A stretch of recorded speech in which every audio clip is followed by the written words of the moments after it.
Beyond, beyond کا مطلب ہوتا ہے دوسری طرف. دیکھیں ہر چیز کی دو سائڈیں ہوتی ہیں. جیسے آپ تیلی جلا لو، ماچس جلا لو، تو ماچس کی ایک سائڈ جل رہی ہوتی ہے، اس کی جو دوسری سائڈ ہوتی ہے جسے بیانڈ کہتے ہیں، دوسری سائڈ وہ آپ کے ہاتھ میں ہوتی ہے. تو آپ جب چاہیں اس کو جو ہے بجھا سکتے ہو، اس کو کہیں پہ بھی کنٹرول پہ لا سکتے ہو. یا پھر آپ ایسے سمجھ لیں کہ آپ جو کوئی ایک کام کر رہے ہو، کوئی اچھا کام کر رہے ہو، لیکن اس کی جو دوسری طرف جو ہے اس سے کسی کو فائدہ پہنچ رہا ہے، تو آپ کہتے ہو کہ نہیں یار یہ کام میں نہیں کرتا کیونکہ اس کی بیانڈ مطلب کہ دوسری طرف جو ہے نقصان ہے.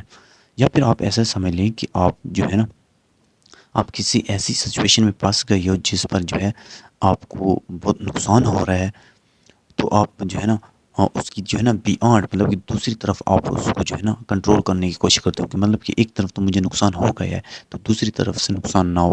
اگزامپل دیکھیں، the situation was beyond Hare control.